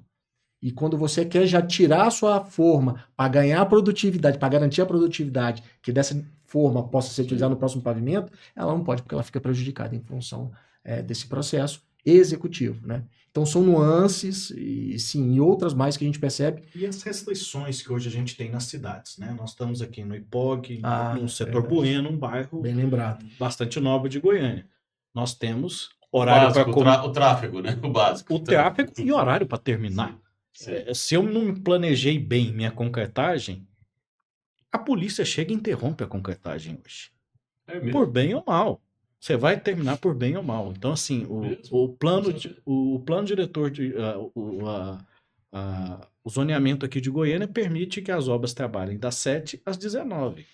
Às 19h30, se você está fazendo concretagem, o órgão de meio ambiente, muito motivado às vezes por denúncia de vizinhos, vai chegar e vai interromper a concretagem e colocar penalidades altas nas construtoras. Uma coisa que no passado começa a concretagem, tem hora para começar e não tem hora para terminar, né? A gente sempre teve esse lema, né, Léo? Hoje não, você tem hora para começar e você tem hora para terminar, e se você não cumprir, você vai ter problema. Dá um exemplo prático lá no empreendimento. O grande desafio que eu tive no empreendimento foi justamente isso. Laje pavimento tipo da torre comercial, 360 metros cúbicos, num ciclo de estrutura a cada 8 dias, tendo que começar às 7 e terminar no prazo máximo às 18. Impacto de vizinhança, ruído, prédio bem na frente. Desafio, 360 metros cúbicos, para fazer num dia, das 7 às 18. Quais foram as estratégias? A usina fechou só para trabalhar com a gente. Então, planejamento com mais de um mês de antecedência. Travando as datas. Nas datas da concretagem, a usina fechava exclusiva para a gente.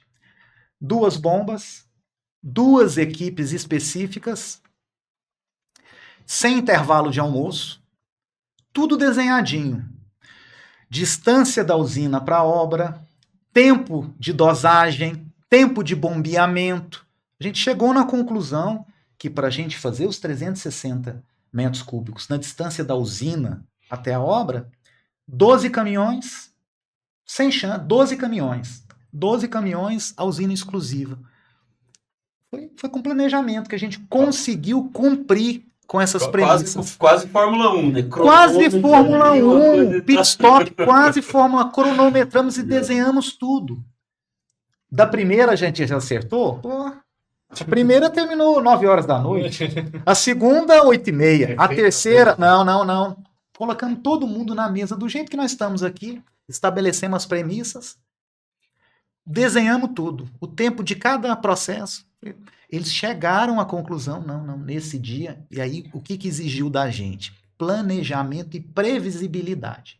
Então, se a gente atrasasse aquela concretagem que estava programada há um mês, eu ia perder 10, 15 dias. E eu não tinha a chance de fazer essa concretagem para não ter juntas em 2 dias. O cronograma do meu ciclo, eu tinha que fazer um pavimento a cada 8 dias. Então, ia ser um exemplo. Jogo bruto. E respeitar o código de postura da cidade. Exatamente. E é interessante, né? Assim, como a complexidade você tem que gerenciar. Tal. Hoje eu estava gravando um outro podcast falando do VUCA, do BANI, né? Exatamente essas incertezas, lidar com tantas coisas, né, ao mesmo tempo, né? E, enfim, isso é uma realidade no mundo construção civil total. Eu queria caminhando aqui já para uma linha mais de final, eu queria falar, então, falando um pouquinho eu queria falar de inovação, então. Eu queria falar um pouco desse lado de inovação, de construção, olhando concreto, estruturas, né? O que a gente tem visto, as principais inovações que nós estamos vendo nesse setor, o que faz sentido a gente levar para a nossa audiência aqui agora, sobre o que evoluiu, e mais recentemente, e também pedir para o Bernardo depois falar um pouco sobre o concreto verde, que eu acho que é uma inovação também, e contextualizar por que isso é importante e tal. A gente começa com o Sérgio, o Léo, depois o Bernardo pode fechar isso com concreto verde. Legal. Como a gente já devia ter colocado mais no início da nossa conversa aqui, nosso bate-papo, Ronan, o que a gente percebe hoje nessa parte de inovação, associada à estrutura de concreto, a gente percebe inovação em todas as áreas que envolvem a estrutura de concreto. Tanto da tecnologia do concreto, né, associada diretamente ao insumo, quanto técnicas de execução mais eficientes e que têm melhor desempenho, inclusive de durabilidade, sistemas de formas e cimbramentos mais eficientes, até mesmo no processo de montagem e desmontagem, que está diretamente associado à linha do caminho crítico desse processo construtivo, porque isso na dinâmica de obra precisa ser muito bem feito para que haja essa dinâmica de, após 1 dia, 2 dias de concretagem, já começar esse processo de desmontagem para montar num pavimento superior. Assim como de soluções de projeto estrutural mais ousadas, né? Onde você tem estruturas mais esbeltas, que ganha-se em metro quadrado, porque você consegue ter mais área construída versus, né? E o mercado, como tem um ganho financeiro claro em função disso, faz com que Relação direta, né? Relação direta, isso seja mais bem quisto pelo mercado, porque isso ganha-se em termos do cliente. Não tenha dúvida. Mas associado à inovação, eu também vinculo os desafios vêm crescendo de forma proporcional, exigindo concretos de alto valor agregado, de melhor valor agregado, como eu sempre gosto de falar, porque se você tem estruturas mais esbeltas, você precisa ter uma resistência adequada para aquele tipo de concreto, lógico, procurando equilibrar o que é razoável dentro desse tipo de projeto, né? E inclusive também de soluções que envolvem a estrutura armada, né? Porque o concreto ele não vive sozinho sem o aço.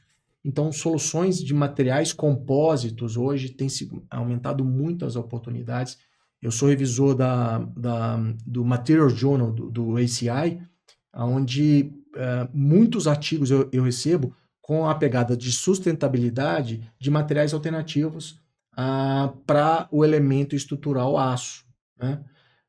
Fibras de carbono, fibra de vidro, fibra de basalto, cara. Muitas vezes as pessoas nem sabem que tem uma produção de fibra de basalto que substitui parcial ou integralmente o aço dentro do concreto, né? Para que tem a grande qualidade que ela é inerte à corrosão. Então, para obras marítimas, por exemplo, é muito interessante, né?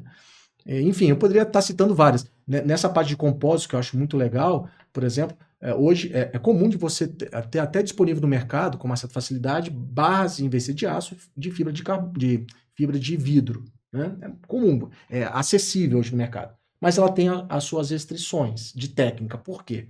Porque a fibra de vidro ela tem um módulo de elasticidade, ou seja, ela se deforma muito mais do que o aço. E qual o problema disso? Se você faz uma mesma laje, ela se deforma mais. Então você tem problema de estado limite de serviço, que a gente fala. Então o que você faz para isso? Então não tem nada igual ao aço? Tem. Aí participa a fibra de carbono, fibra de basalto, que tem módulos superiores ao do aço. E você coloca menos. Ou seja, o universo de inovação na tecnologia, ou melhor, nas estruturas de concreto no sentido mais lato sensu, é muito grande, E disponível para o mercado para uso cotidiano ou um negócio mais para coisas assim, projetos especiais? Primeiro, não é futuro, é presente. Isso que é legal destacar. Dessa parte de compósitos, uma boa parte já é disponível no mercado. A gente vai em congressos, inclusive, ver fornecedores já se dispondo a entregar. Lógico, em proporção ainda que não é comparável, né, percentualmente aos materiais clássicos, como o aço, mas que o que eu acho mais importante disso tudo, o mercado já entendeu que vale a pena, né? Então você já vê projetos que antes eram só projetos especiais a serem aplicados para projetos relativamente mais convencionais, né? Legal. E aí, Léo, o que você tem visto aí de inovação? O que você O professor Sérgio já falou muito, né, de materiais, acho que até... Dá um exemplo de alguma aplicação que você acha inovadora. Eu acho que quando eu falo de inovação, né, é fazer algo diferente, não é um negócio ultra tecnológico, né? Às vezes você, talvez aí o que você estava falando da concretagem da laje aí, talvez tenha tido muita inovação para fazer isso acontecer, né? Isso, e no caso em questão, até o concreto foi um concreto autoadensável, que não é uma inovação, não é tão novo, mas que gera uma economia, uma racionalização e uma velocidade de execução e uma qualidade do produto final maior, né? Foi um pouco do que o Bernardo comentou da questão da especificação do material pro uso, né? Então, trabalhar com FCK, com uma brita, com um Slump 12, na hora que chega no 10º pavimento, você já não consegue bombear, porque o concreto ele não é fluido o suficiente. Então, entope a bomba, né? Então, eu estou falando um pouco do processo da especificação, né? Então, o concreto autoadensável é um processo de inovação que, eu diria assim, 8, 10 anos, ninguém nem tocava no assunto, né? Já estava... Fizemos o primeiro do Brasil em 2005, aqui em Goiânia. Isso. O professor, colega do Botassi, professor André Gaia, veio do Japão, trouxe essa tecnologia e nós desenvolvemos lá nos nossos laboratórios. Um outro professor que tinha uma construtora, o professor Ulisses, cedeu a obra dele de laboratório e fizemos o primeiro concreto autoadensável do Brasil em Goiânia. Isso. E após isso, a tecnologia dos materiais evoluiu demais, né? Como o professor Sérgio falou. E tem o concreto verde também, que eu quero ouvir um pouquinho também. E eu preciso só complementar, passando os créditos para o Leonardo. Nessa obra específica do World Trade Center Goiânia, foi uma das obras muito emblemáticas de utilizarmos protótipos para alguns testes, né? Por exemplo, havia um estigma de que essa concretagem em etapas você gera juntas. E tecnicamente, por norma, não se deve ter juntas frias, que a gente chama, né? De um elemento que era para ser único, monolítico, né? E para a gente quebrar esse tipo de questionamento sobre essa adesão entre etapas, foi feito um protótipo para se avaliar a adesão dessas camadas, num protótipo de volume maior. Então, detalhe, isso tem um custo, óbvio, que envolve fornecedor de concreto, mas não, eu topo, vamos fazer uma parceria, né, ou a preço de custo, para avaliar os efeitos disso benéfico para o meu cliente final. Isso foi feito o teste. Um outro teste que eu me recordo que, inclusive, eu estou preparando para publicar um artigo internacional que vem também no WTC, e vou colocar você como coautor, fortes emoções. Me mostra, eu quero ver. É legal, que é um teste de arrancamento, que foi feito um nível de reforço estrutural em alguns elementos, onde foi feito um teste para se verificar qual era a eficiência dessa adesão, dessa estaca perfurada num bloco. Ela precisa estar muito bem aderente. Porque quando você faz um furo, você faz ela numa serra, de um corte diamantado. Fica muito liso. Então, se você faz alguma coisa concretado sobre ela, ela precisa ter aderência. Caso contrário, sob carga, por punção, ela escorrega, vamos dizer assim, na linguagem popular. A gente fez um teste de arrancamento, como se fosse um teste de saca-rolhas, no mesmo sistema de prova de carga, só que invertido, e comprovou que o equipamento chegou no seu limite de arrancamento e não deu conta. A gente falou, dá para fazer, Foi no limite. Dá para executar, né? Isso com concreto especial, com teste especial, e que não é barato, não é simples. Trouxe de Brasília, se eu não me engano, o equipamento. E a inovação aí. Muitas. Muito inovação. Não, a gente tem vários exemplos de vários ensaios que a gente fez durante o empreendimento. Ou seja, o empirismo aqui é quando você precisa fazer um teste que solidifica aquele seu sentimento, porque é uma responsabilidade muito grande, né? No vídeo depois vai ter o contato dessa galera aqui. Se vocês quiserem tirar mais dúvidas e tal, eles vão poder responder com mais detalhes, explorar isso. Mas eu queria ver se eu fechava essa discussão, esse papo aqui, para ouvir um pouquinho do concreto verde. A gente guardou aqui para o final para falar um pouquinho sobre isso, contextualizar um pouco, o Bernardo, para a nossa audiência aqui, do que se trata e qual o contexto disso, por que isso é importante e que inovação é essa. Ronan, a ideia do concreto verde, ela surgiu a gente tem um evento de concreto muito importante no Brasil, que é o Ibercon. Anualmente, tem com várias referências internacionais e nacionais. E quando o Ibercon fez 50 anos, que é o Instituto Brasileiro do Concreto, teve um congresso em Brasília. E eu participei desse congresso. e só se falou sobre aquecimento global. Parecia muito mais um congresso ambiental do que um congresso de concreto. E te confesso que eu fiquei bastante assustado com tudo que eu vi. Isso foi esse ano? Foi em 2022. Foi em novembro de 2022. Fiquei muito assustado. E eu fiz uma provocação interna para mim e levei para nossa equipe e eu vou fazer para sua audiência. O que a gente pode fazer pelo mundo que a gente vive hoje? Dentro do que eu faço, o que eu posso fazer de mais sustentável? Que seja recolher o lixo que você não separa em casa. Mas pense, o que no seu trabalho você pode fazer de mais sustentável? E eu fiz esse dever de casa com a nossa equipe. Falei, nós precisamos criar um concreto que não tenha tanta emissão de carbono. Zerar? Hoje impossível. Hoje impossível. Mas vamos chegar lá. Nós vamos conseguir um dia neutralizar o carbono que a gente emite. Durante um ano nós estudamos isso e tivemos um apoio muito grande de uma empresa francesa chamada Saint-Gobain, queria dar os créditos a ela, que desenvolveu aditivos específicos para o concreto, reduzir muita água do concreto, porque a resistência está muito relacionada à relação água-cimento. Se eu diminuo a água, eu consigo elevar a resistência. Mas aí eu tenho as outras questões de trabalhabilidade. Então, a gente precisava de um concreto que desse coesão, estabilidade, porque eu preciso transportar ele da nossa usina, que fica afastada da cidade até a obra, 40 minutos, 1h30 de transporte, e ele chegasse pronto. E durante um ano tivemos grandes parceiros que deixaram testar as obras, consultores como o Botassi, que acreditaram nesse trabalho nosso e fizeram medições de temperatura. Pronto. Início desse ano lançamos o Quanto, o primeiro concreto verde do Brasil, com uma redução de emissão de CO2 estimada de 30%. E onde que está essa redução? Como é que reduz a pegada de carbono? Eu tenho que tirar cimento. E o cimento é o maior vilão da emissão de carbono. A produção do cimento, ela realmente produz o CO2, uma pegada de carbono alta. Aqui. Mas a visão é sistêmica. A indústria do cimento. Né? Ela é. A indústria cimenteira do Brasil é uma indústria nova, eficiente, mas por si só acaba sendo poluidora.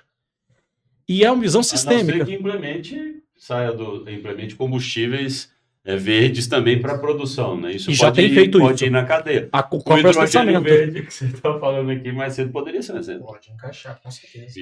E a visão é sistêmica, sabe, Ronan?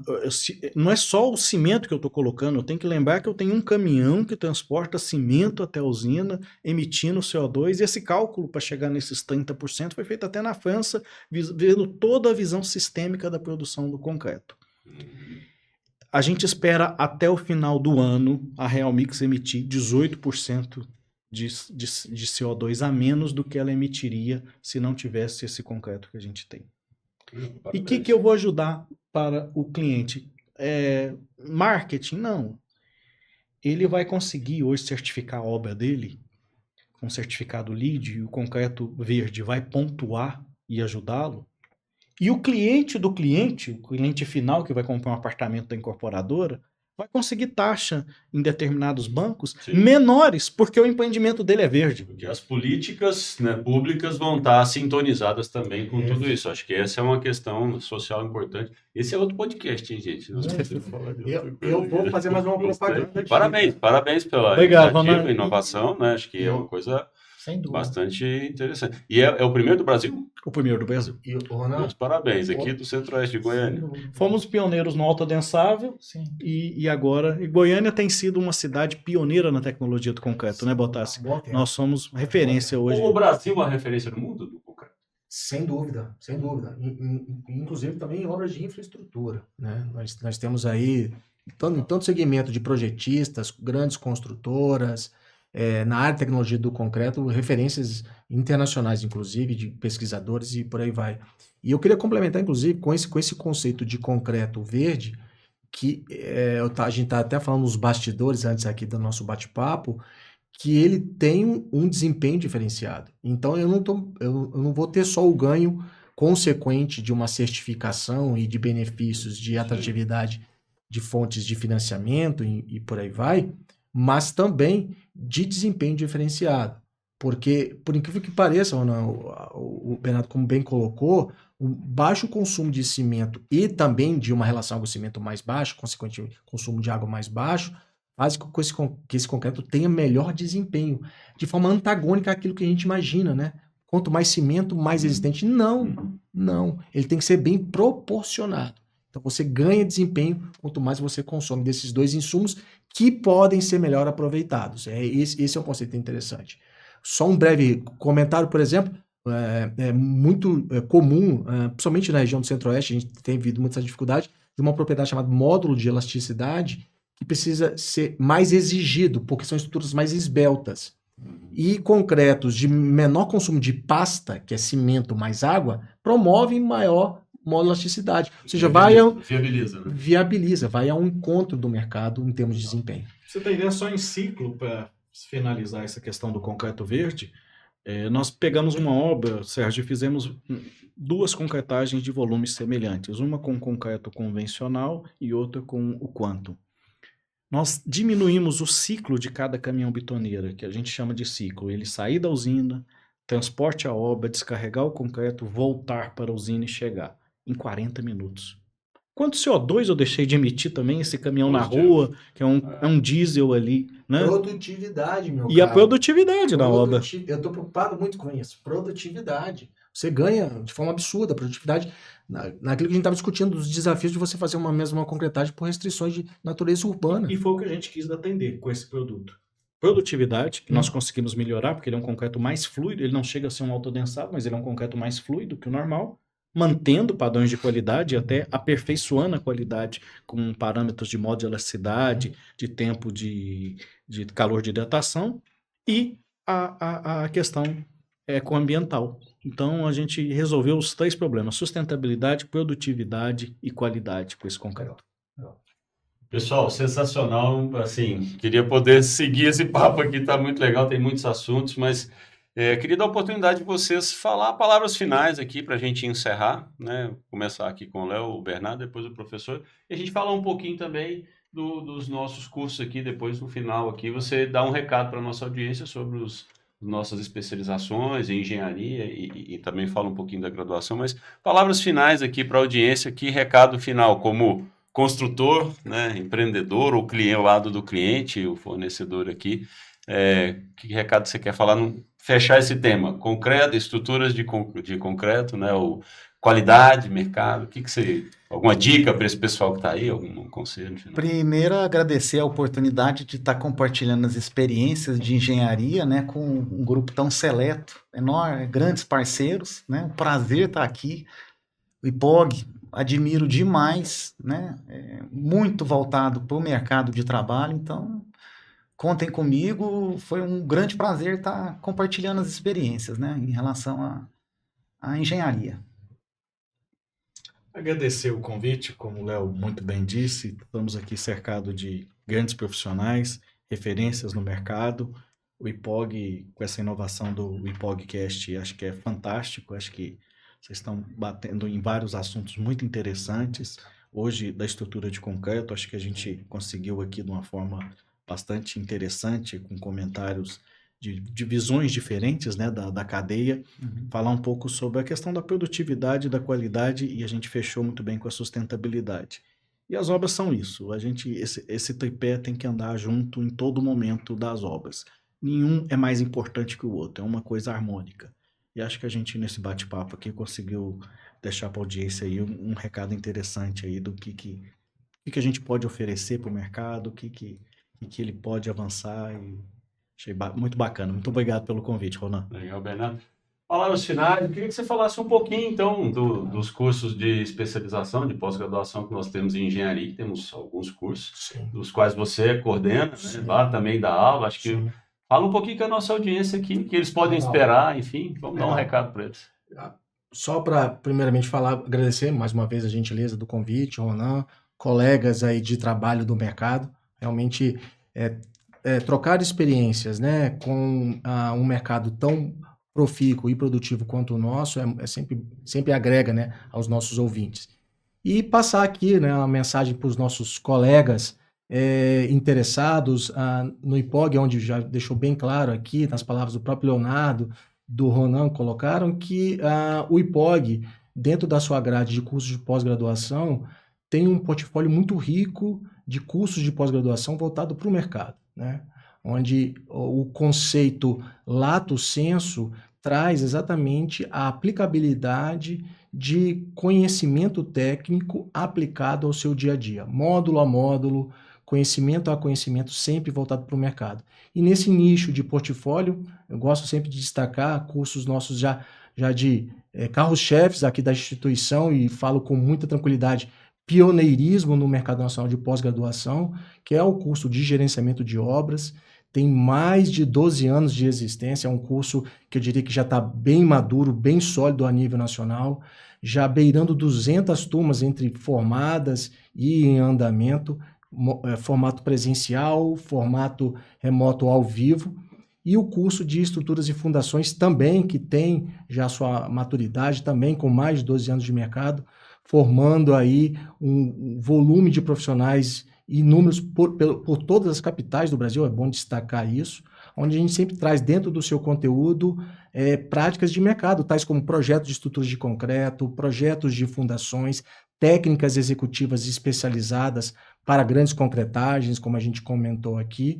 E também eu queria até comentar um pouco também de cursos mais novos que a gente acabou de lançar, que é o curso de Engenharia de Obras de Solo, que tem uma interface direta com estruturas de concreto, né? E de obras de infraestrutura, que é um curso também voltado para essa estrutura de concreto, em que o IPOG, dentro do seu portfólio, eu como coordenador estou aqui colaborando já há um bom tempo e é um grande prazer.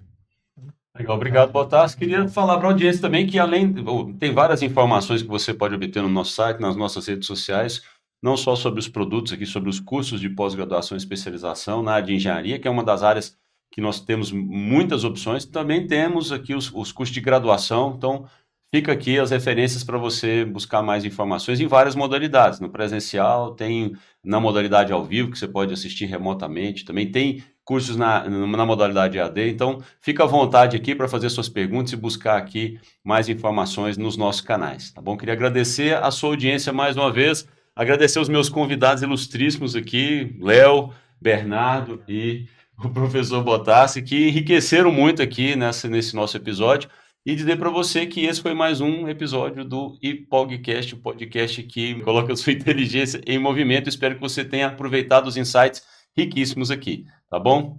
Um forte abraço e até a próxima.